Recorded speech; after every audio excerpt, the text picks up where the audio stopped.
Un gran saludo a toda nuestra querida comunidad de Diario Los Andes, especialmente a todos aquellos que se conectan al programa de Salud y Vida. Hoy arrancamos con un podcast interesante con el segmento de Género y Derechos Humanos, un espacio que pretende reunir a diversas mujeres para escuchar sus historias y de esta forma reunir y generar una sola voz.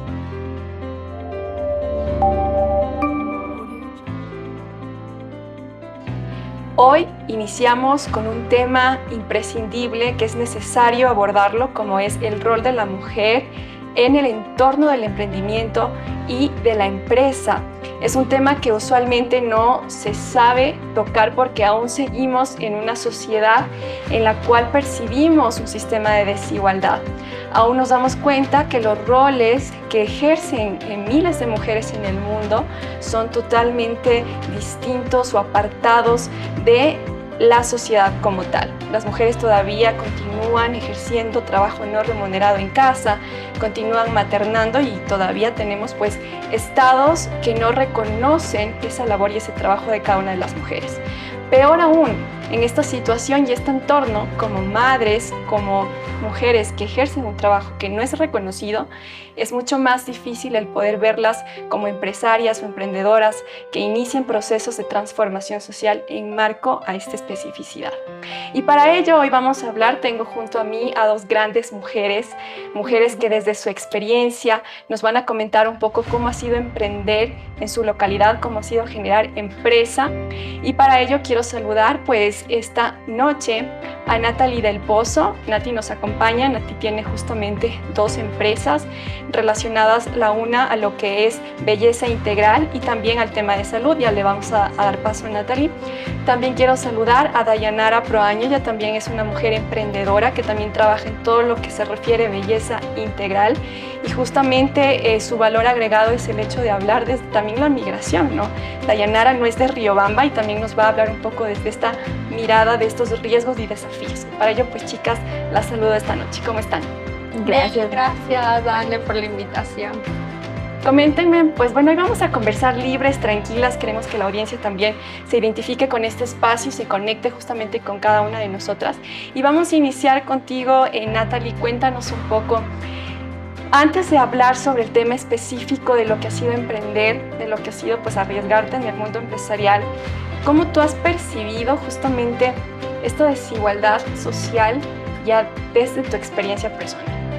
Bueno, gracias Ale por la invitación. La verdad es que me llena de muchísima alegría estar en este espacio porque, como tú bien decías, poco se habla de la mujer en el ámbito laboral y sobre todo en el ámbito empresarial. Yo me considero una mujer bastante privilegiada en muchos aspectos de mi vida y algo que yo siempre repito es que mientras yo pueda ser la voz para replicar las voces de otras mujeres que han sido vulneradas o que yo he presenciado algún tipo de violencia, no solamente física, sino también laboral, que es la que vamos a hablar el día de hoy, yo voy a hacer ese nexo, sin abanderarme de sus dolores, pero sí para poder visibilizar esta realidad. Yo he tenido una formación y una ventaja muy grande al haber estado rodeado muchas veces de mujeres. Las mujeres somos personas, yo siempre digo que sanamos en comunidad, nos apoyamos. Cuando una mujer da un paso, no es un paso solo de ella, es un paso que abre camino a todas las demás. Y eso es lo que yo he sentido en mi crecimiento profesional. Yo me desarrollé mucho tiempo en el sector público y se me fueron abriendo muchas puertas hasta llegar a cumplir grandes metas profesionales que yo las tenía antes de cumplir mis 30 años. Y para mí fue algo maravilloso porque yo hasta los 30 años cumplí todo lo que en mi vida había soñado en el ámbito profesional. Sin embargo, eso no dejó de cerrarme, yo siempre digo que no nublarme de las otras realidades que viven otras personas. En mis mismos ambientes de trabajo yo presencié violencia desde la forma en que te vestías. Yo mismo fui una persona que en algún momento tuve un pequeño llamado de atención por cómo me vestía y eso para mí, y no fue de manera directa, sino fue a través de una superiora mía y yo siento que no estaba vestida mal. como yo iba vestida era una forma de vestimenta formal para el ambiente laboral. Sin embargo, la percepción que tenían los hombres, en este caso mis jefes, era tal vez desde su visión algo provocativa, cosa que la verdad no era nada así. También presencié cuando en esta misma institución pública, que a pesar de que tienes muchos conocimientos sobre las leyes laborales, a veces a una compañera le pidieron que se siente en una mesa con 3 hombres y le preguntaron si ella iba a ser madre, porque de eso dependía su renovación laboral. Ella no supo qué responder porque se sentía una intimidada y 2 descontrolada porque era una pregunta muy personal. Entonces yo sí le dije como tú debiste haber puesto eso muy en claro, que ellos no tenían por qué ponerse en ese ámbito de que si tú vas a ser madre ya no te renovarían el contrato. Pero claro, esto es algo que pocas mujeres se enfrentan, se atreven a poner su voz frente a sus superiores. Entonces ella tuvo que comprometerse que al menos dentro de un año no iba a quedar embarazada para que le renovaran el contrato. Y esas cosas han sido lo que a mí, si bien no han sido directas hacia mí, creo que me marca un antes y un después. Yo siempre digo, creo que ahí empecé a vivir el verdadero feminismo, para ir abriendo estos espacios, compartiendo con las mujeres. Y yo decía, y hasta ahora lo repito, mientras yo pueda dar trabajo a una mujer, yo lo voy a hacer porque las mujeres sostenemos la sociedad. Y conozco también empresas, ahora que ya estoy fuera del sector público, que a veces empresas de amigos cercanos y no sé, de muchas personas que tienen esto, ¿no? No, es que no vamos a contratar mujeres porque una mujer se embaraza, una mujer, tienen hasta estos prejuicios de que las mujeres somos problemáticas, de que luego pueden enamorarse los compañeros de trabajo de las mujeres. Entonces son cosas que si bien no se habla directamente, está muy en el inconsciente de la sociedad, de las empresas, al menos en ciudades pequeñas como la nuestra, que, no sé, debemos ir evolucionando. Por eso siempre abriré, creo que mis empresas siempre serán la mano para otras mujeres, porque sé que son sostén de mucha familia. Sin duda, Nati, hayas mencionado palabras claves que las vamos a ir desarrollando. Primero es hablar un poco sobre el privilegio, que ya lo vamos también a desarrollar con Dayanara. Otro de los puntos es esta narrativa social discriminatoria del hecho de ser mujer dentro de un espacio laboral. O sea, eres mujer, eres un problema. Y no solamente, como tú decías, en el ámbito laboral, encontramos específicamente, por ejemplo, lo que es la maternidad, encontramos también el hecho del estado civil, porque una cosa o un tipo de trato es una mujer casada, divorciada, una mujer soltera, y también una discriminación en la edad, que eso ya lo vamos a ir desenvolviendo para que nos cuenten experiencias. Pero ahora, redireccionando lo que tú nos has dicho, Nati, Dayanara, coméntanos tu experiencia en esta sociedad desigual, hablando desde el privilegio, cómo Dayanara ha logrado superar estas barreras desiguales. Bueno, buenas noches con todos. Gracias, Ale, por la invitación. Bueno, ¿qué te puedo decir? Yo aproximadamente llegué hace 8 años aquí a Riobamba. La verdad, a mí Riobamba me encanta. Yo soy quiteña, pero mi corazón pertenece a Santo Domingo, soy santodomingueña. Entonces, referente a tu pregunta, créeme que a mí sí me costó. Me costó llegar mucho a donde estoy, por varios factores.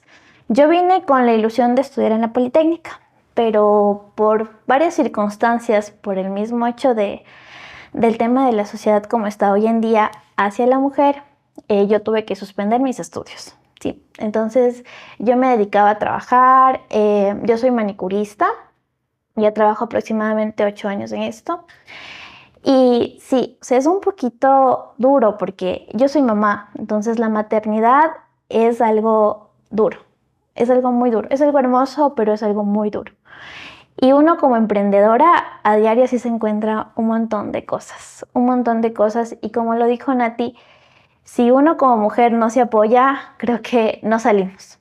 no salimos porque sí es algo muy, muy, muy duro que nos toca el día a día. Y no lo hablo desde el tema de victimizarnos, sino que las mujeres podemos con muchas cosas a la vez, como maternar, trabajar, incluso estudiar, porque créanme que no existe barrera que nosotros como mujeres no podamos trascender. Y algo que quisiera preguntarte, Daya, le digo Daya con cariño, sería un poco este proceso, esta transición en marco de lo que es ser mujer y migrar de tu lugar de confort. Quieras o no, tú saliste de tu ciudad Sí. muy joven y viniste a encontrar aquí una posición o encontrar un espacio laboral que te permita surgir. ¿Cómo fue esa transición y cómo viviste esta sociedad desigual que se da, ¿no? A diario, se vive a diario. O sea, al inicio para mí sí fue fuerte. No tanto el tema de cambiar de ciudad, porque como digo, mi Riobamba me encanta, sino el choque de cultura que existe incluso dentro de un país. Eso para mí fue muy fuerte. Y la verdad es que la percepción que tenían, bueno, o tienen todavía de las mujeres costeñas, sí es un poquito todavía como un tabú aquí en la sierra. En lo personal, a mí no me ha tocado duro porque creo que yo soy una persona que pongo muchos límites. Entonces, si algo a mí no me gusta, yo soy muy determinante y soy muy frontal en ese aspecto. Pero sí, se siente el tema del cambio, sí se siente bastante, la verdad. Yo trabajé en 2 lugares antes de emprender mi negocio y tuve 2 jefes. Sí tenían todavía, como lo dijo Natalie, el inconsciente machista en ellos. Entonces eran cosas que, como dijo, por la forma de vestir, por la forma de hablar, por las personas con las que te relacionas, incluso por tu forma de pensar y ver la vida. Entonces es algo que todavía se siente bastante. Y es un problema, ¿no? O sea, hablar de discriminación lo vivimos desde una situación de privilegio hasta también una situación en la que te sientes vulnerable. En este caso, no sé, tú, Nati, alguna experiencia, bueno, tú también de una u otra forma migraste, que eso no siempre es un cambio, ¿no? Sí, Tal sí, vez sí. sea como una adaptación un poco más fácil porque tal vez tienes familia y has pasado tiempo en tu lugar de trabajo, pero ¿tú crees que en algún momento has percibido, si no lo viviste directamente o con alguien, este tipo de discriminación específica por no ser de un lugar y por el hecho de ser mujer o por juzgarte de que eres de un lugar específico? O sea, como un tipo de discriminación inclusive, no sé, demográfico, por llamarlo así. No recuerdo haber vivido una experiencia en ese sentido porque creo que he sido muy afortunada por las mujeres que me he rodeado, por las personas que me he rodeado también. Entonces, más bien la gente se sorprendía así y no sé si eso puede ser discriminación, pero decían, qué bien que de una ciudad pequeña como Riobamba se nota que hay buenos profesionales. Yo les decía, es que claro, o sea, nosotros nos preparamos mucho al igual que se desarrolla en el resto de ciudades. Claro. Sin embargo, claro, esta no es la situación que viven todas las personas. Como les digo, yo he sido muy afortunada en ese sentido, porque he recibido muchas manos que te van dando la mano. Recuerdo mucho un caso de una jefa que ella tuvo una vida bastante difícil. Fue madre muy jovencita y ella, de la misma manera que creo que todos o todas las mujeres intentamos darnos la mano, cuando ella era muy fuerte con los hombres. Entonces era radical. Y con las mujeres no quiero decir que no nos exigía lo mismo, pero ella entendía, era más sensible en este tema de si una madre tenía algún tema con su hijo, pues bueno, anda con tu hijo. Era más accesible a este tema. De ahí, si bien no lo viví directamente, sí me tocó presenciar procesos de selección, valga la redundancia, en el que decían, este perfil de esta chica está muy bueno y este es hombre. Escojamos al hombre porque son menos complicados. O ya hay muchas mujeres en este ambiente. Entonces, quiero que no, sí es un tema de discriminación que en ese momento tal vez yo no lo identificaba tan claramente, pero sí te deja esta espinita en el corazón de ¿por qué? ¿Por qué si este perfil que es mujer está tan válido para ocupar cierto cargo? ¿Por qué no tiene el mismo reconocimiento que este perfil de hombre. Y no con esto quiero decir que todas las mujeres estamos súper capacitadas y todos los hombres no están capacitados y que solo por ser mujer tienes derecho a un lugar laboral en cualquier ambiente que tú te desenvuelvas. Pero sí pasa mucho eso, que sí te da ciertos puntos si eres un hombre joven e incluso joven, blanco, de buena familia, que es muy común también algo en las ciudades pequeñas, sí te da cierto tipo de ventaja.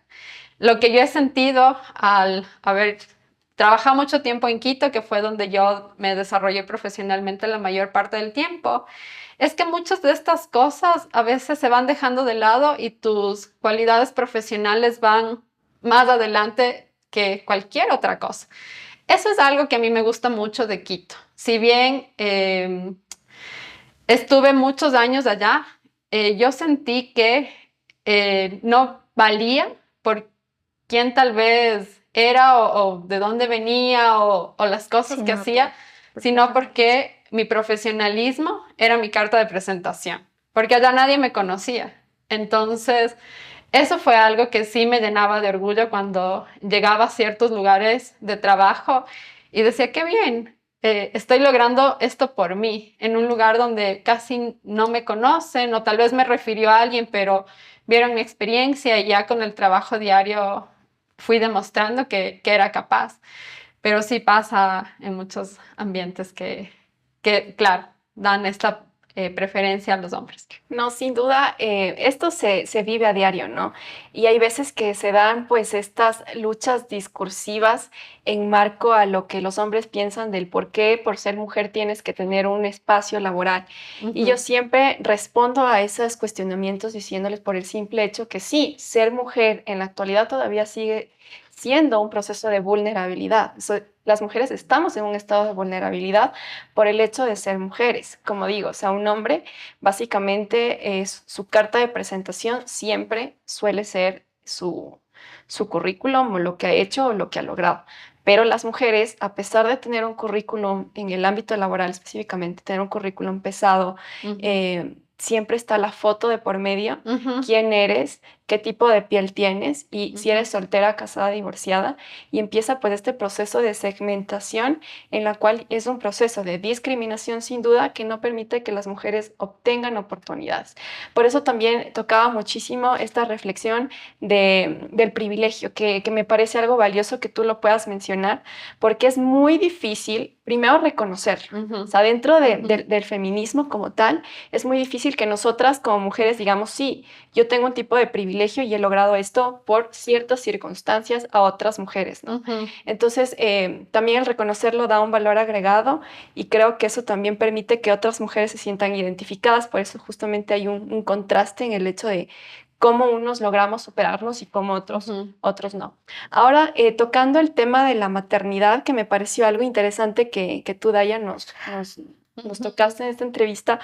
¿Cómo fue tu proceso, no? Sin duda alguna, ahora, el privilegio se traslada a ti en otra forma. Sí. Como tú dices, tu maternidad fue deseada. Mi maternidad, siéndote muy sincera, desde el fondo de mi corazón, la maternidad estaba en mis planes, pero no en ese momento. Pero hoy en día yo agradezco mucho a mi familia, agradezco mucho tener a mi hijo. Hoy yo puedo decir que soy una persona privilegiada por el esposo que yo tengo. Nosotros nos dividimos el cuidado de nuestro bebé para tanto él como yo poder trabajar. Él en la mañana, yo en la tarde, mi hermana también me ayuda un montón. Ella es la tía madrina, como yo le digo. Ella siempre está pendiente de Ezequiel y yo tengo el privilegio de poder tener mi negocio, manejar mis tiempos y yo poder ver crecer a mi hijo. Cosa de que muchas clientas no lo tienen. Y yo digo hoy en día, gracias Dios porque yo puedo ver crecer a mi hijo, yo puedo ver como él, así sean cosas chiquititas, que parece que no fuera como, pero para nosotros como mamá es algo como que, wow, o sea, no me perdí ese momento con él. Y como te digo, hoy en día yo soy privilegiada por el esposo que yo tengo porque él ejerce su paternidad, no me está ayudando, se está ejerciendo su paternidad, él se involucra al 100% con su hijo, igual que yo. Entonces siento que no es una carga la maternidad para mí. Pese a eso es difícil. Pese a eso, a nosotros como mujeres, por ejemplo, el tema de la lactancia era algo que yo decía, Dios, la lactancia, no, o sea, pero me fue muy bien porque, como lo decía Natalie, en círculo, en grupo con las mujeres es más fácil, es más llevadera. Cuando yo estaba embarazada me decían, ¿sabe qué, Daya? Haga esto, le va a funcionar. Entonces yo fui como que recaudando toditos los consejos de ella y hasta que llegó una persona que me dijo, Daya, vive tu propia experiencia. Pero los consejos que ellas me dieron me sirvieron un montón en mi maternidad. Entonces, eso. Y los consejos son ancestrales, ¿no? Los consejos se dan de forma generacional que permiten que las mujeres podamos, en un sistema tan difícil, consolidarnos y sostenernos. Algo que también en rescato de lo que dices, Daya, fue el tema de la corresponsabilidad, que sin duda sigue estando en debate, ¿no? Hasta qué punto existe corresponsabilidad en el cuidado de los niños en el hogar y hasta qué punto los hombres entienden que es su responsabilidad. Ejercer la paternidad es una responsabilidad. Por eso yo siempre digo, la paternidad y la maternidad tienen que ser una decisión bien pensada, no un tema de quiero ser padre o madre porque la sociedad me impone, sino porque estoy preparado psicológicamente, económicamente y es una decisión que voy a optar. Exacto. Así es. Y más que todo, más allá, o sea, los dos tienen que estar de acuerdo en que, o sea, saber lo que se viene con la llegada de una personita chiquita que te va a dar un giro de 360 grados. Yo, como le decía a mi esposo, yo al inicio, o sea, no te voy a mentir, yo cuando me enteré, sí lloré. Sí lloré porque yo decía, y ahora, o sea, ¿cómo lo logro? Pero es algo que tú vas viviendo día a día y tú vas aprendiendo. Yo, como siempre digo, yo nunca voy a dejar de aprender porque día a día, de quien menos se lo esperas, lo aprendes. Algo chiquitito, pero es algo que realmente hace un gran cambio en ti. Entonces, mi esposo, cuando yo le conté, bueno, él sí quería ser papá, ya porque él ya sentía que se estaba quedando, pienso que recién tiene 27 años. Ay. Entonces, es que en la costa es muy común que tú tengas hijos desde muy jovencita. Yo cuando llegué aquí, yo decía, wow, o sea, se casan súper adultos y eso es genial porque ellos cumplen todas las expectativas que tienen para su vida de solteros. No te voy a decir que la maternidad te trunca, no, pero sí pausas tu vida laboral, personal, un ratito hasta que esa personita ya sea un poquito más independiente de ti. Entonces, yo hablé con él y le dije, vamos a tener a nuestro bebé, va a ser así, así, así, yo necesito de tu ayuda. Y él, bueno, la verdad es que él es una persona que yo hoy día agradezco por tenerlo en mi vida, porque como te digo, es muy consciente. O sea, él hace todo desde la conciencia. Entonces, no es como que, no, te toca a ti. O sea, no, tú eres la mamá. O sea, él me ayuda un montón. O sea, nos ayudamos mutuamente.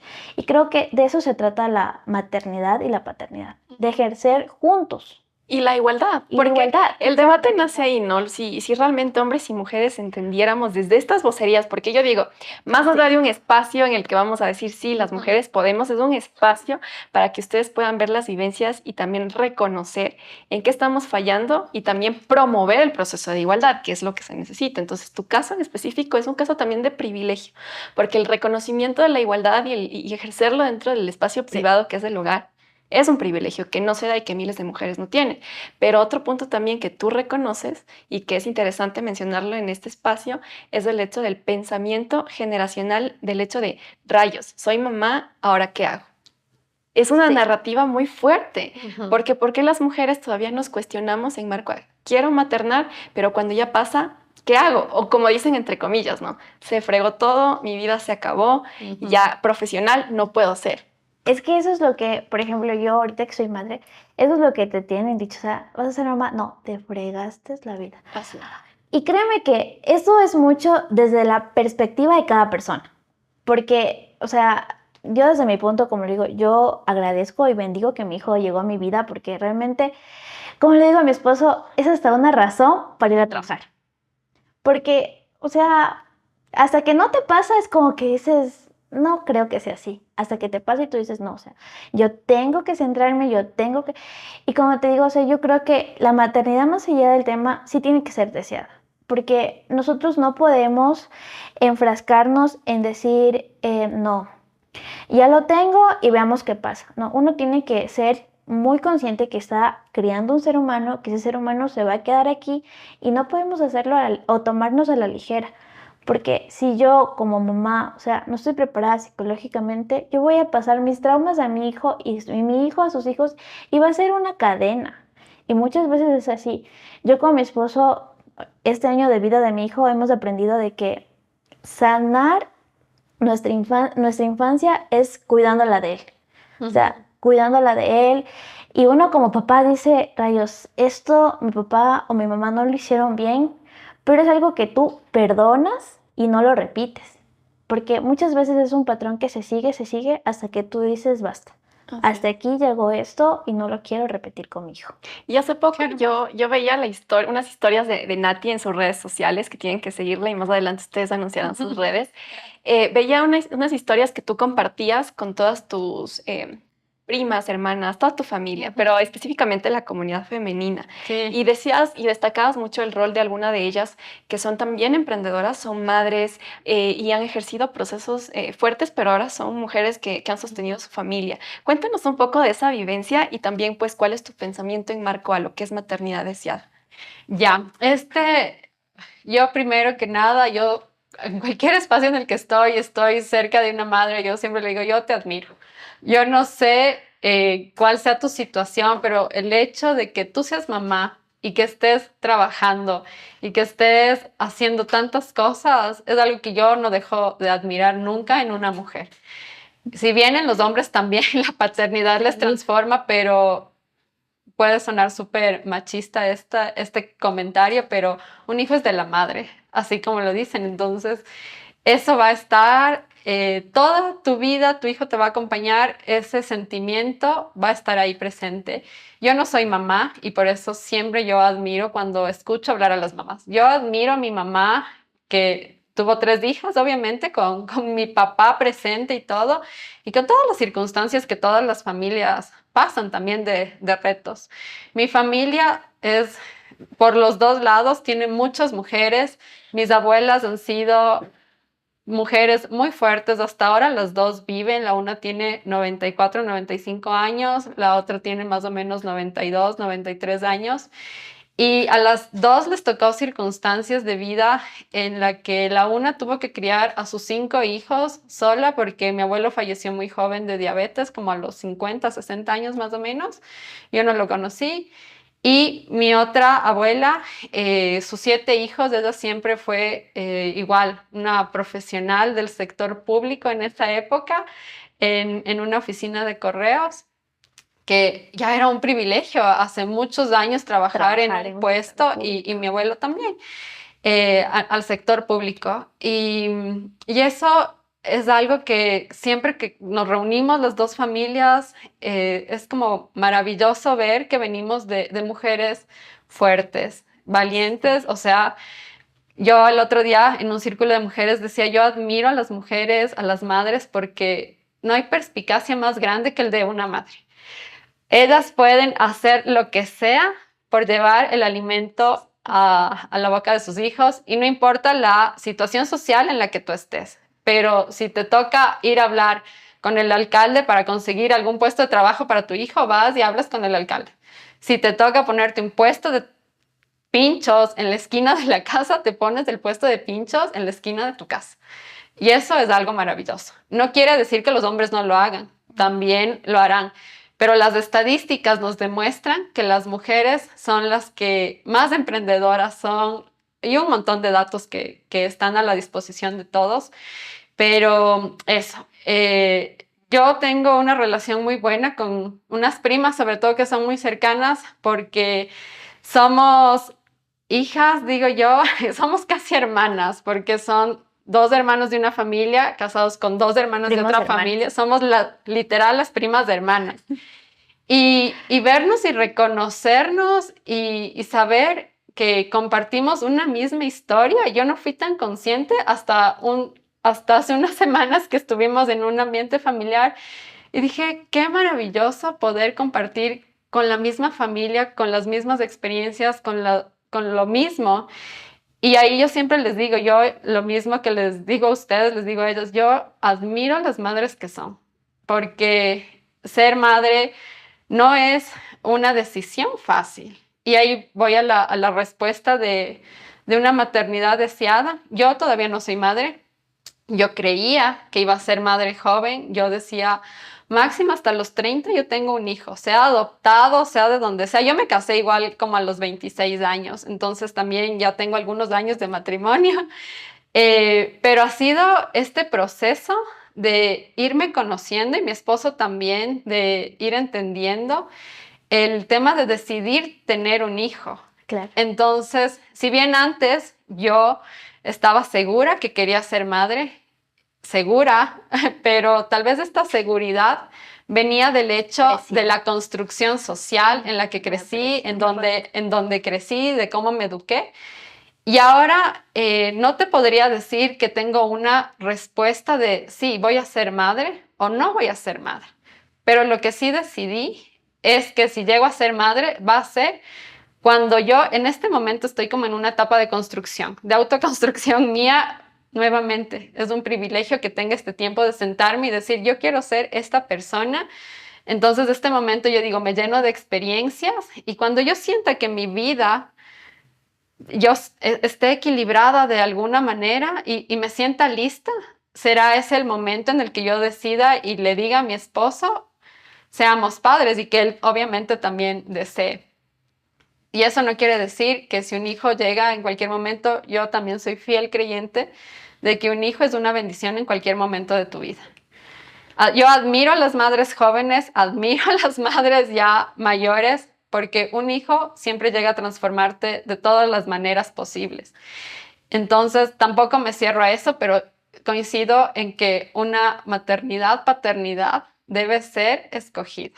Así es. Porque si no es desde la decisión, hay muchas familias que venimos de situaciones de embarazos que sucedieron y han funcionado, pero también hay otras familias que no funcionan.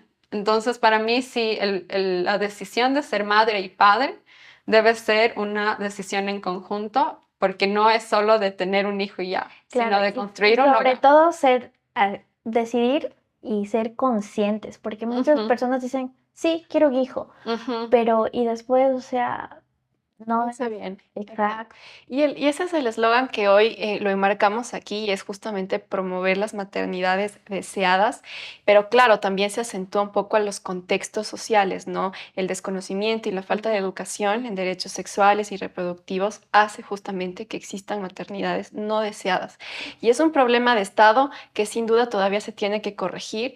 ¿Cuánto diéramos que miles de adolescentes y desde las infancias puedan conocer su cuerpo y también puedan conocer el derecho a decidir su maternidad? Eso es algo que es esencial justamente para crear y transformar sociedades y realmente traer niños al mundo con esta conciencia. Y yo solamente siento que así vamos a generar procesos de transformación reales. Ha sido también interesante escuchar desde estas dos miradas porque es muy poderoso escuchar a una mujer estar en un punto de su vida en el cual, como tú decías, Natalie, el tomarte este tiempo de reflexión y tomarte tan en serio el proyecto de vida de maternar que no se suele ver por la presión social y es algo en lo que yo lucho diariamente. Cuando vas a algún lugar siempre existe pues esta presión social en el marco de que ya, si ya eres madre y tienes un hijo, ¿cuándo tienes el segundo? Cuando tú ya tienes dos y no quieres tener más es porque el varoncito o la mujercita, o sea, la gente tiene que entender que ese es el derecho a decidir individual, respetar los espacios de las mujeres, su territorio, el cuerpo es un territorio. ¿Y hasta cuándo vamos a seguir interviniendo y violentando? Porque es un tipo de violencia también el hecho de que vas a un espacio y te dicen, ¿cuándo el segundito? ¿Cuándo el varoncito? Justamente topando ese tema. Bueno, yo a diario, bueno, y ahora ya no tanto, pero a veces de parte de la familia es como que, ¿y a cuándo van a tener el segundo? Entonces, yo siempre le digo a mi esposo que yo quiero que mi hijo tenga una mamá feliz. Un niño con una mamá feliz, una mamá emocionalmente y psicológicamente estable, va a ser un niño feliz. Y a veces creo que, y lo he vivido y lo he visto mucho en muchas conocidas, muchas clientas y amigas, que se enfrescaron en tener la segunda hija, por A o B razón. Y muchas veces no somos consecuentes de que te vas a tener que que hacer a la idea de otra vez iniciar tu maternidad, otra vez iniciar los pañales y todo lo demás. Y muchas veces la maternidad, así mismo como es bonita, es frustrante. O sea, hay un punto donde tú como mujer necesitas dejar un ratito de ser madre y sentirte mujer. Porque a veces es como que no, yo soy mamá, mamá, mamá, mamá, mamá, pero créeme que eso te frustra. Y va a llegar el momento donde tú vas a explotar. Y eso sabes que yo lo vi mucho en mi mamá. O sea, yo vengo de un hogar que mi mamá se divorció, vengo de un hogar donde somos 4 mujeres, somos las niñas. Entonces, yo vi eso en mi mamá mucho, de que mi mamá se frustró porque yo digo, la maternidad es dura, sí es duro. Entonces, llevarla sola, yo tuve un papá presente, pero al mismo tiempo era ausente. Entonces, era como que un poquito complicado. Y como lo digo, desde ahí yo fui viendo esas cositas y yo le decía a mi mamá, no, o sea, yo creo que mi hijo merece una mamá feliz para que él esté feliz. Si no, de caso contrario, va a ser en vano que yo tenga más hijos, Sí. no poderles dar. Y mira, y sale otro tema también como es el romantizar la maternidad, que es algo de lo que yo también no comparto, ¿no? Yo realmente no comparto el hecho de reunirte a simplemente hablar de lo hermoso que es la maternidad, y pasa en los círculos familiares inclusive, ¿no? Pero cuando hay una persona o hay una vocería en la que dicen, no, esto no es así. Maternar es no dormir, maternar es no tener los tiempos para, como tú decías, ser mujer, y ahí la sociedad salta. Y es como, a ver, un ratito, no, eso no está bien. Maternar es lindo, es precioso, pero las mujeres se coartan de realmente expresar sus sentimientos frente a este tema, y es algo que no tiene que ser así. Entonces yo también sigo el lema de que la maternidad no tiene que ser romantizada, y así las generaciones nuevas escuchan y se dan cuenta si realmente quieren o no ser madres, porque no todo el mundo te cuenta lo duro que es maternar. Pero bueno, dándole ya otro giro a nuestra entrevista, y ha sido lindo escuchar desde estas miradas, es justamente adentrarnos al mundo ya empresarial y de emprendimiento. Quisiera que nos cuenten un poquito esas experiencias desde una mirada de género también, ¿no? ¿Cómo han vivido ustedes desde estos inicios de arriesgarse hasta un punto de su vida y decir, bueno, o sea, dejo un poco este quehacer matutino de trabajar, ir a la casa a trabajar y arriesgarme al mundo empresarial y hacerlo? Bueno, como yo les decía, yo trabajé mucho tiempo en el sector público y yo sí tenía algo muy claro y tal vez apresurado, pero yo decía, yo no quiero esta vida para siempre. La amaba, me encantaba, me llenaba de muchas maneras, pero yo decía, no sé si quiero hacer esto toda la vida. Y con mi esposo yo decía, hasta los 30 años debemos tener un negocio, algo propio, algo que nos permita ser dueños de nuestro tiempo, que podamos hacer lo que deseemos hacer, porque si bien esto me ha dado tanto, y por eso también pude tener un capital para poner las empresas, también sí era muy desgastante. Y yo decía, ¿dónde está este tiempo de familia? Nuevamente, en esa época yo vivía en Quito y yo decía, yo quiero ser una mamá presente si algún momento soy madre. Yo quiero que podamos tener un tiempo juntos porque recién estábamos empezando y yo pasaba viajando en todos lados y casi no estábamos mucho tiempo juntos. Entonces, ahí también yo creo que cuando ya empiezas a ser consciente de muchas cosas, empecé a darme cuenta que el mundo empresarial nuevamente está liderado por hombres. Y hace un rato leí unas estadísticas y si bien eran medias antiguas, no sé qué tanto han cambiado. Una de cada 10 mujeres, una de cada 10 CEOs en Ecuador son mujeres, o sea, 9 son hombres. El 26% de sociedades, directorios, son conformadas por mujeres. Imagínense la gran brecha que existe y el hecho de que nosotros plantemos nuestra semilla con nuestra empresa, de lo que sea que nos dediquemos, movemos la economía. Leía también que el 50% a nivel mundial de empresas es de mujeres a nivel global. Aquí en Ecuador todavía estamos muy atrás y sin embargo dice que las mujeres somos a nivel de Sudamérica, en el Ecuador, las que más emprendemos. Sí. Entonces, si bien es una situación también un poco ventajosa, también son por las situaciones socioeconómicas que vivimos. Un poco estás obligado a hacerlo porque no tienes fuentes de trabajo, no hay empresa, no hay nada, entonces a ti mismo te toca ponerte algo, emprender. Pero también leía que las mujeres muchas veces se limitan a hacerlo, obviamente, porque no han tenido educación, que fue un tema que tú lo tocaste, y la educación para mí transforma absolutamente todo. Entonces, si no tienes educación, estás en un contexto familiar que es el otro tipo de violencia, consciente o inconsciente, la violencia económica, financiera, y tú quieres emprender, pero si no has terminado tus estudios, no tienes un presupuesto propio y dependes de lo que trabaja tu marido, y si tu marido no te dice, ¿sabes qué? Sí, toma este presupuesto, ponte. Son situaciones que ya van vulnerando los derechos de las mujeres, las capacidades de las mujeres. Y ahí viene el otro tema también, que muchas mujeres no se sienten capaces de soltar eh, ciertas cosas. Tenemos este síndrome del impostor tan marcado. Eh, Cuando yo a veces veo, no sé, una mujer, he visto mujeres yo digo, qué brillante esta mujer, qué emprendedora, y debería hacer esto, esto, esto. Y veo a un hombre tal vez con menos capacidades, ella no se lanza y él se lanza. Y es como, pero ¿por qué si esta persona que es brillante no se lanza y esta persona que tal vez no es tan brillante lo hace? ¿Qué está pasando con las mujeres? ¿Qué está pasando con nuestra percepción, nuestra autopercepción, para poder dar el paso de que vamos a hacerlo y sí?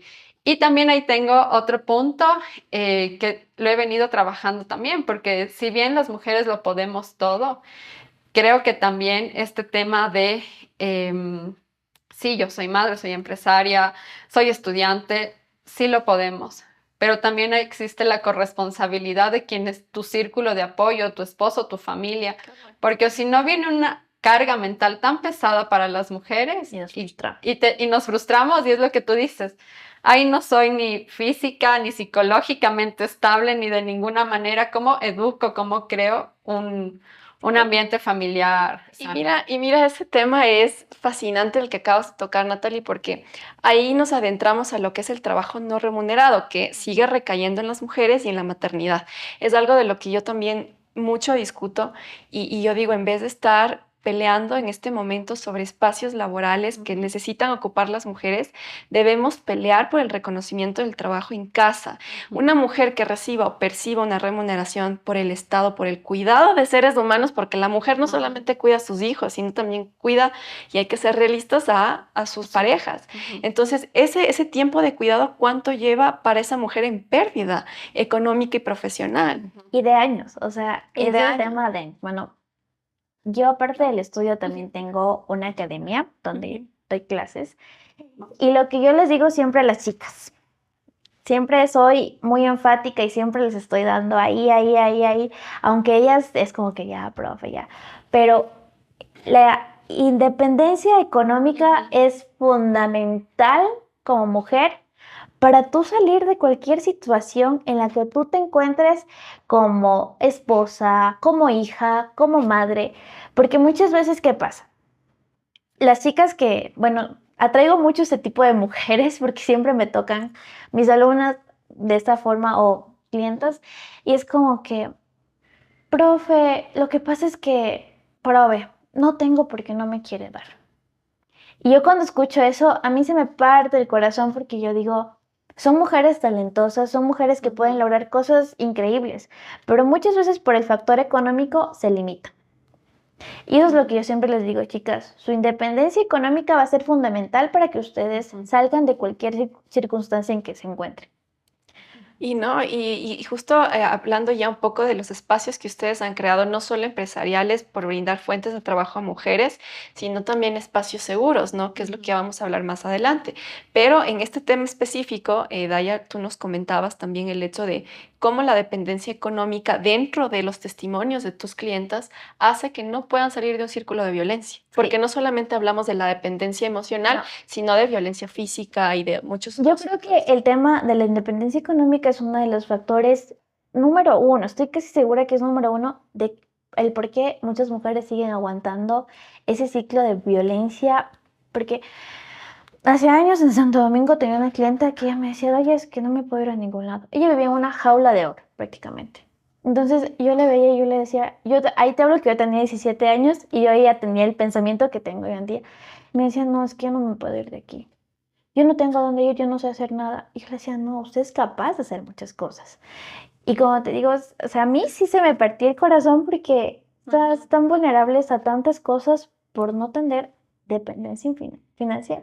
Así es, y definitivamente ese es uno de los grandes problemas que existen y el por qué miles de mujeres, inclusive estas situaciones de violencia acaban en femicidio, porque no se puede cortar esta situación. Yo recuerdo hace unos años atrás que hablábamos con las personas que están a cargo de las casas de acogida.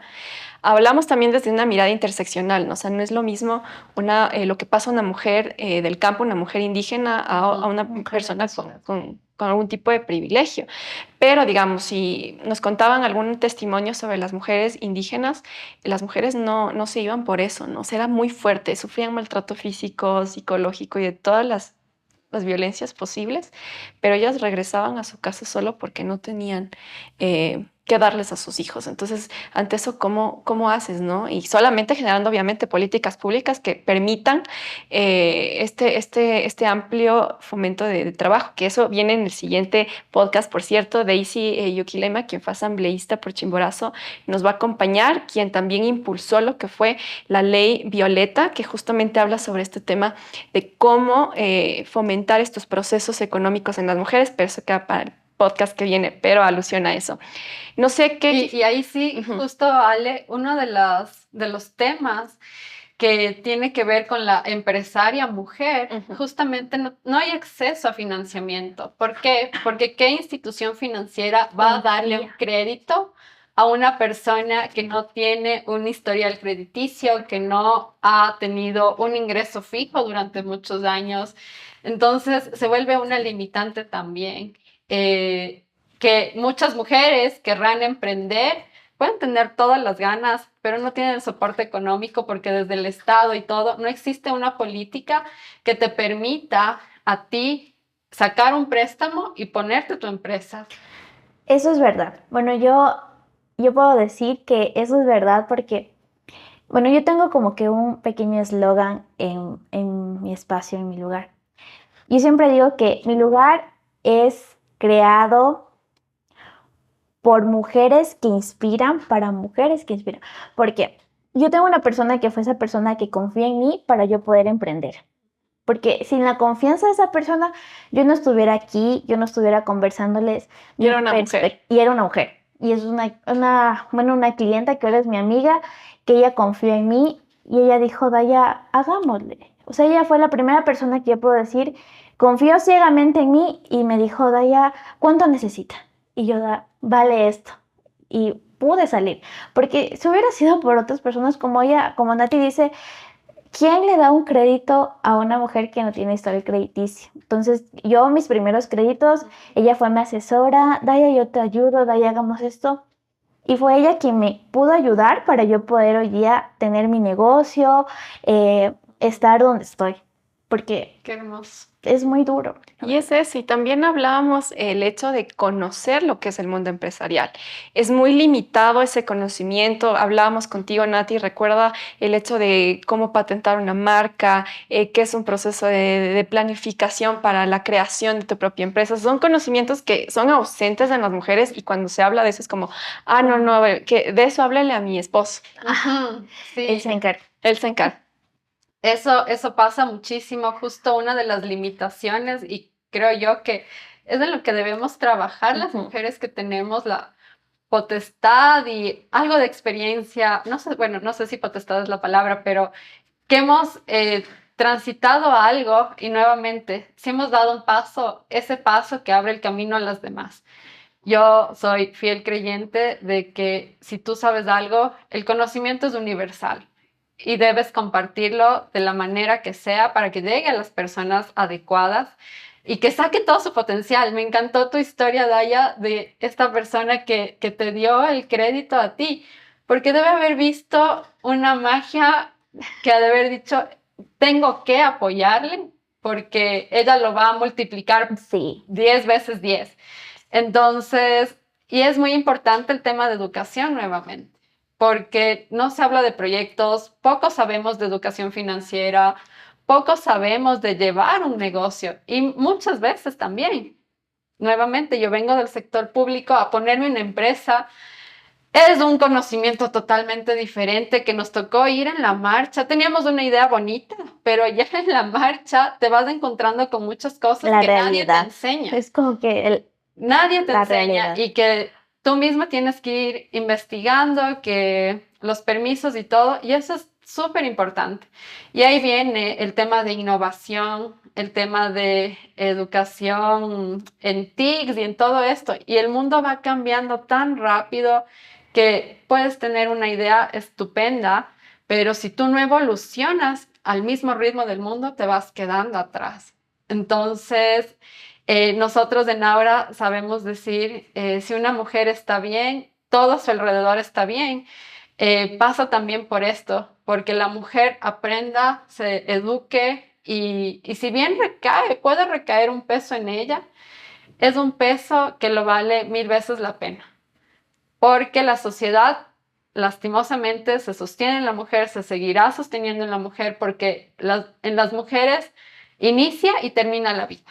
Entonces hay que hacer desde los espacios en los que estemos todo tipo de política pública o empresarial desde donde estemos en realidad para que estos procesos vayan cambiando y se vayan abriendo más puertas para las mujeres que vienen junto a nosotros, no atrás, sino junto.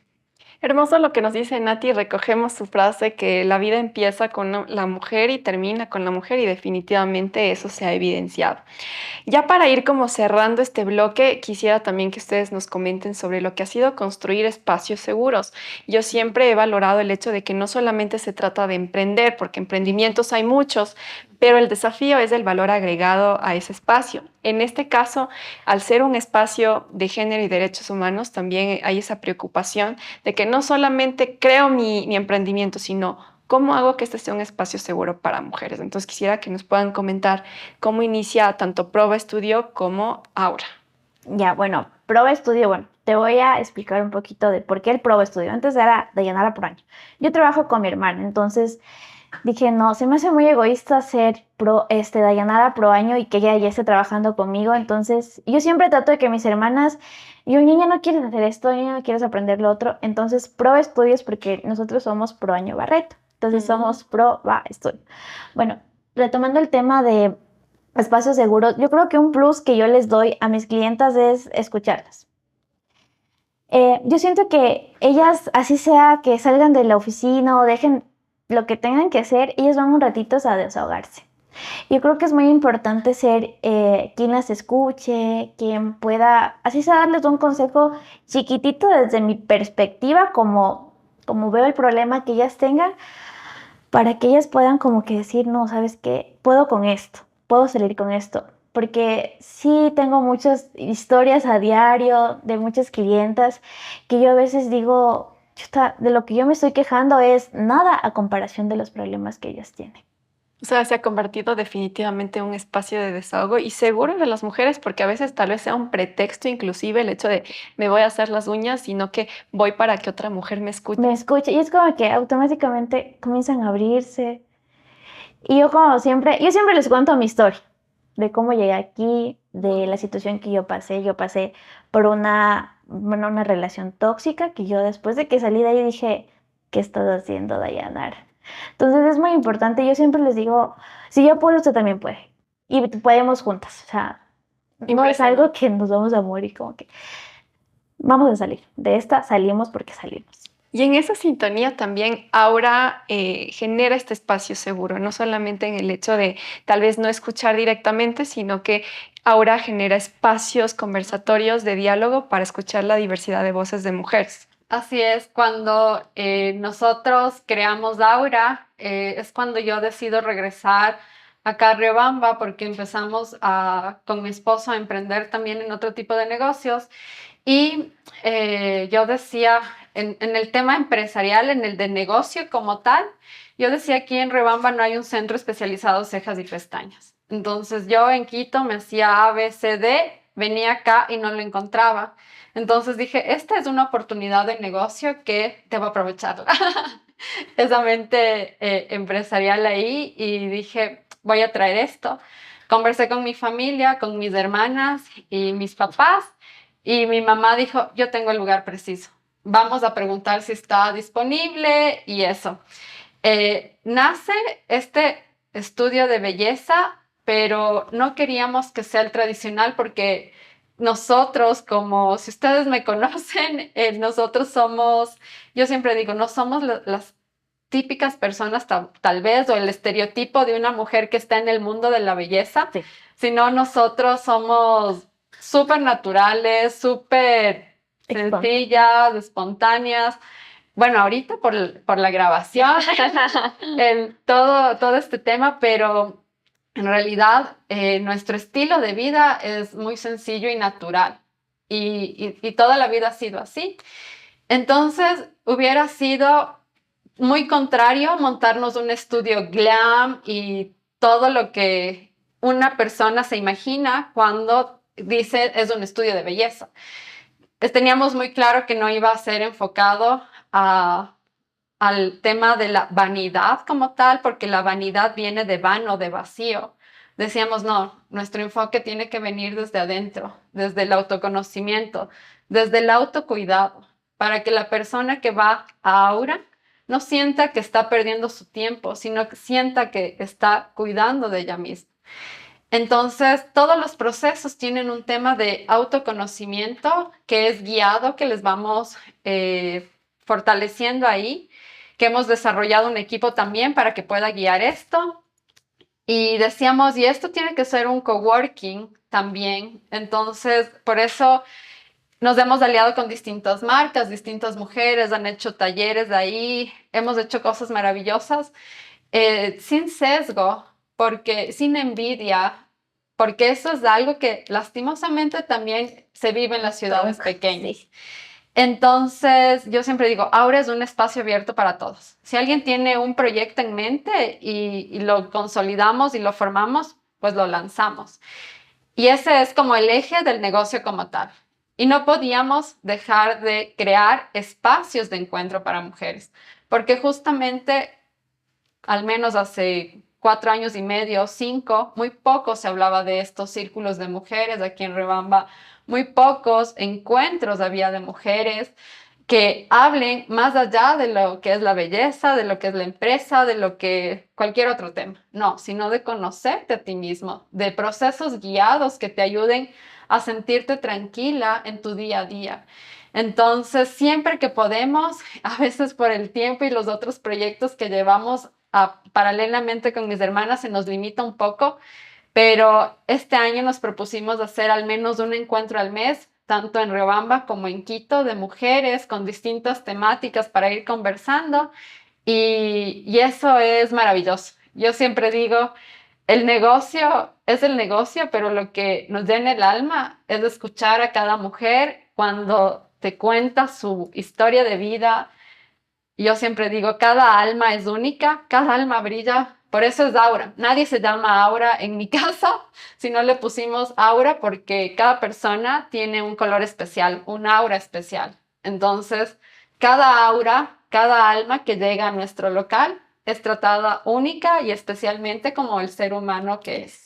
Oh, qué hermoso. Definitivamente yo creo, y vamos cerrando con la entrevista, porque era preciso tenerles a ustedes dos aquí, porque justamente no existen lugares de mujeres empresarias, emprendedoras, que aparte de ver su espacio como un negocio, lo han visto como un espacio de crecimiento. El hecho de construir y convertir esos espacios seguros para mujeres, como decía Dayanara, para desahogarse y contar sus problemas y, como decía Natalie, también para que se transformen y se conozcan a sí mismas. O sea, es un proceso de lo que se tiene que hablar, de lo que se tiene que promover y romper esos imaginarios y esas narrativas, como tú decías, que en ciudades pequeñas el celo, la envidia hace que se obstaculicen, ¿no? Entonces, es un claro ejemplo de que es posible y que si alguien escucha esta entrevista y está teniendo esta idea de emprender de una manera sana e integral, pues sea inspirada por estas dos historias. Ahora bien, por temas de tiempo, vamos a cerrar con nuestra entrevista. No sé, vamos a cerrar con alguna frase, con algo que ustedes quieran decirles a todas las mujeres que les están observando en este momento y que quieran o no, ustedes se han convertido en un referente en la localidad y a nivel nacional porque no existe. Esto es único en nuestro entorno y sirve de inspiración. No sé, Daya. Nati primero. Nati primero, perfecto. Yo creo que voy a decir esto que es nuestra frase, una de nuestras frases insignes, porque nosotros como Aura creemos en el equilibrio del cuerpo, de la mente y del alma. Entonces, por eso es Aura, belleza en equilibrio. Pero sin embargo, yo recalco esto, cuando una mujer cuida de sí misma, cuida de su entorno.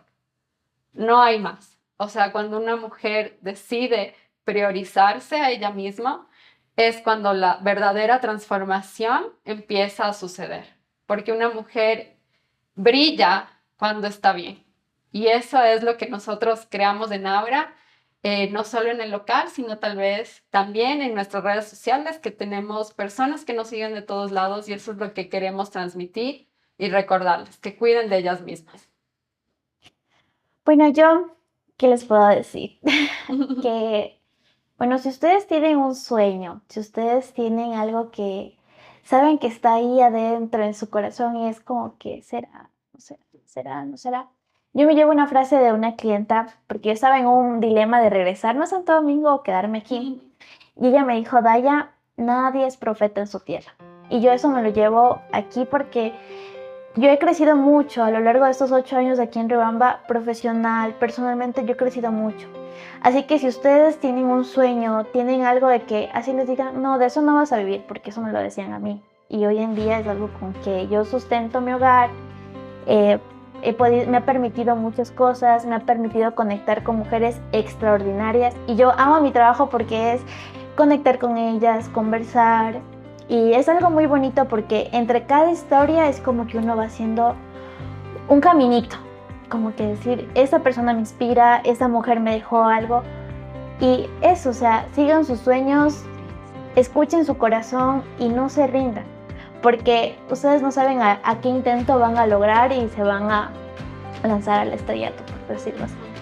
Así es, querida audiencia de Diario Los Andes. Bueno, por temas de tiempo hemos cerrado con este primer episodio de Género y Derechos de la revista Salud y Vida. Sin duda hemos querido, más allá de abordar desde la experiencia empresarial, más bien conocer a nuestras invitadas, conocer su experiencia, el rol de ser mujer en este mundo específicamente y que sus voces sean escuchadas y quieran o no sea también un tema de inspiración para quienes se identifiquen con sus vivencias y también destacar a sus negocios, que también era pues uno de nuestros objetivos, ya que son negocios que no se encuentran normalmente por su valor agregado, que es justamente el reconocimiento, la educación, la transformación que ellas ejercen en sus clientes. Entonces es una visión interesante que queremos compartirla al mundo y a todos quienes vean este programa en específico. Y con esto los esperamos el próximo episodio. Vamos a hablar justamente del rol de la mujer en la política.